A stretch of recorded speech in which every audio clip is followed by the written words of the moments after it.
This is the Hour of St. Francis.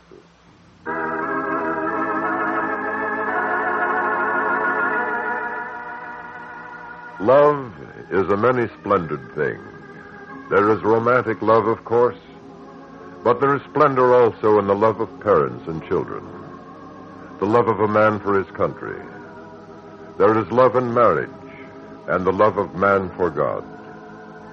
Yes, love has many faces, but it has only one heart, one quality that sets real love apart from all illusion and pretense. What is this heart? Look at the lives of people around you. Judge for yourself where true love lies. Here is Gloria Jean. She is seated at a desk in her room, busy writing a letter. Now she leans back and reads it half aloud. Dear Clark Dixon, I read your column, Teens Tell Me, every day in the News Express, and I have all your records back to the first one you ever made. Love is cool and crazy. My problem is this. There's a certain boy in my homeroom at school that I'm in love with, and he won't even notice me. How can I make this boy like me so he'll go steady with me? My friends say I'm pretty. I have wavy brown hair and blue eyes with real long lashes. Please don't tell me this is silly. I know I'm in love because I can't eat or sleep, and I'm failing my history and math, and I get goosebumps all over if he just looks at me. How can I let him know he's the only boy in the world for me? Signed, 13 and desperately in love. Well, the word love certainly gets a workout from Gloria Jean. And if you talk to her, she'd look at you with big eyes and say, "This must be it. I never felt this way before." And you'd smile, because you know that what Gloria Jean feels is merely a phase in the process of growing up. It's just a spark, pretty, but soon out. Now here's Mrs. Eleanor Monroe. She's walking into the living room where her 17-year-old daughter, Elaine, is picking at the keys of the piano. Elaine, what's the matter? You feel all right, don't you? I'm all right. Oh, Elaine, don't look like a scared rabbit. This is only a school recital. Mother, you know I can't go out on that stage. I'll just freeze. Now get that nonsense right out of your mind. You can do it if you want to. Now brace up and get some life in you. I've done everything I could to help you get ahead. I've gone out and worked so you could have the best teachers. This is your chance to be somebody. I don't want to be somebody. I just want to be myself. Oh, if I could have had the chance you have. That's just it. I always feel as if I'm trying to be you. I'm trying to play your music. I can't. I'm not made that way. Wait until you see the surprise I have for you. It's something for the recital. Now start practicing, Elaine. I'll be back in a second.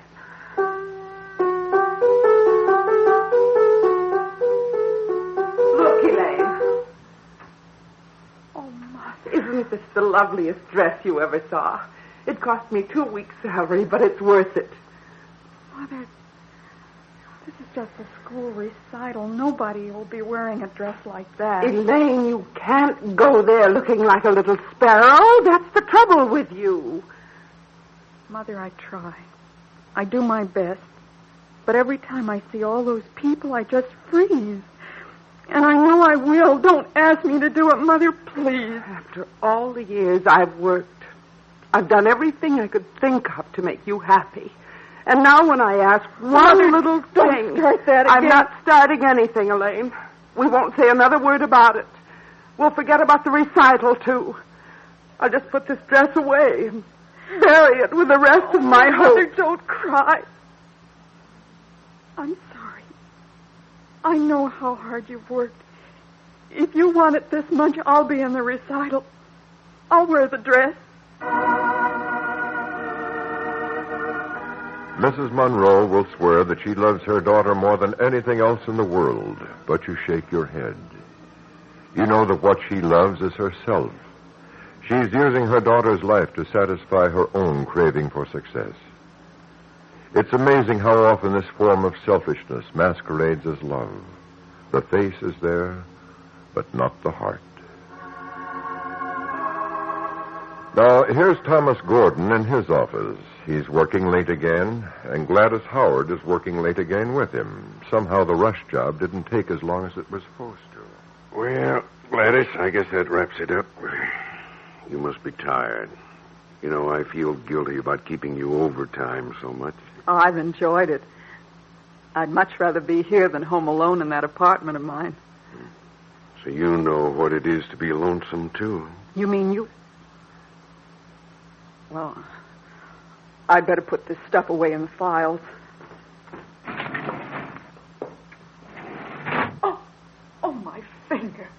What's the matter? Oh, nothing. I just pinched it a little. Let me see. You know, Gladys, this is the first time I've ever held your hand. Mr. Gordon, be careful. Suppose somebody... I'm tired of being careful. I'm tired of worrying about what people think. Gladys, do you realize that I've come to care a great deal for you? Oh, Mr. Gordon. But your wife... I've kept up that pretense long enough, too. I don't feel anything when I'm with her. You make me come alive. I can't take my eyes off you. Just having you near makes me feel good. Oh, Tom. I tried not to get so fond of you. Because I told myself you were just being kind. It couldn't be anything serious. Is that what you think? Come here. Look, I've had this in my desk for a month, hoping for a moment like this. Here. What a gorgeous bracelet. And this is only the beginning. I can't think of living without you. Oh, Tom, I wanted to be sure. Here. Now, are you sure? Yes, Tom. And I know you'll work everything out for us. You've heard this story before, and you know that it is not a love story. It's the old tale of a man who is untrue to his marriage vows, and of a girl who knows a good thing when she sees it.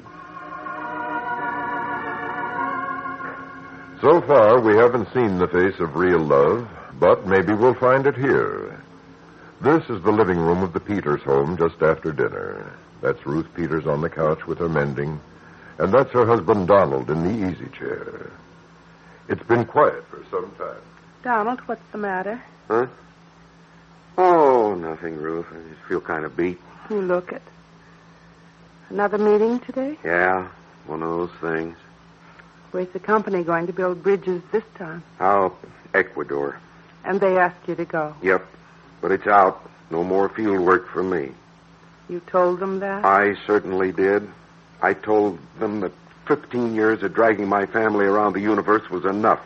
Now, they like it here in Riverside, and we're staying. The company left the door open? Yes, but I told them not to expect any change. Donald, when do they want you to leave? Well, now, what difference does it make? Well, it'll take time to rent this house. Ruth, now, look, I promised you last time that we'd settle down, and I meant it. I don't want to go. Donald, I've been watching you. You haven't been yourself here. Oh, you've tried hard. You wanted me to think you were content, but you belong where there are bridges to build. That's where you were happy, and that's where we'll be happy, too, the boys and I. You mean that, don't... No, I couldn't put you and the boys through all that again.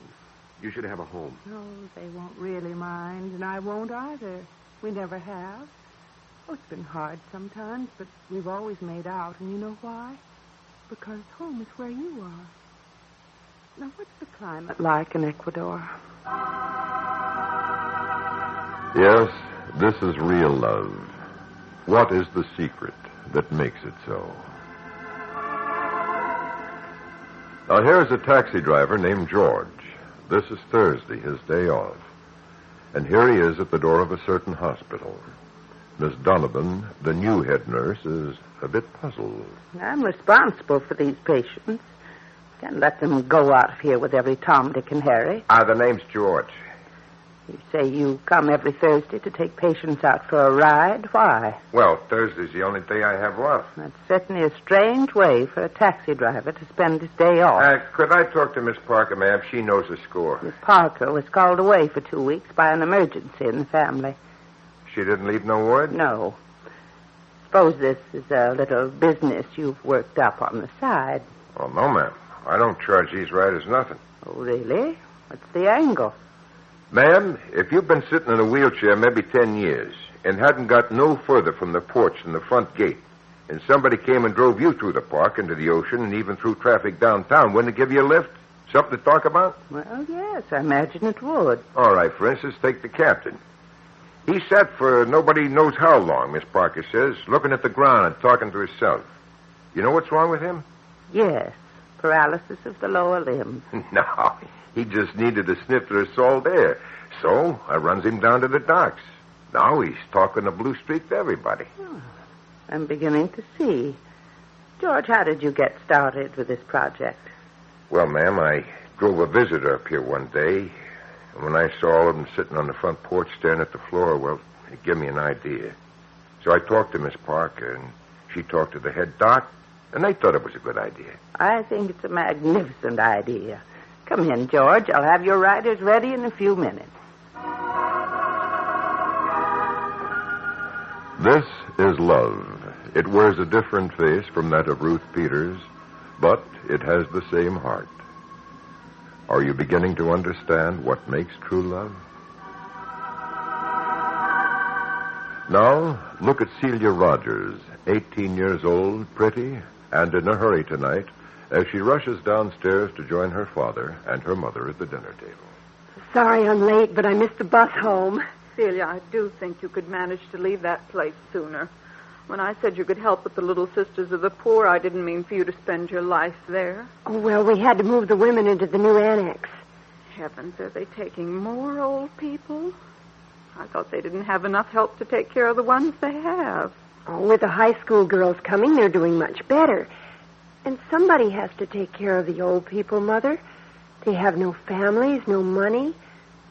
Some of them haven't a friend in the world. They just sit alone in an old room someplace, Celia, not eating right. I know all that. What they really need is more sisters. Mother, Dad, I want to join the Little Sisters. Celia, you can't mean that. Mother, I've been thinking about it a long time. You can't. Albert, did you hear her? Why don't you say something? Elizabeth, you let her work there? It was all right for her to help, but I never thought it would go this far. Well, we all get old someday. You and I might even end up with the Little Sisters. Albert, you mean you'd let Celia go? I'm thinking of a girl who only last year was restless and unhappy. I'm remembering what one of her teachers told me. She said, Celia will be either very, very good or very much the opposite. When she was young, and I held her up to look at the stars, she reached for the biggest, brightest one. Well, I think she found it.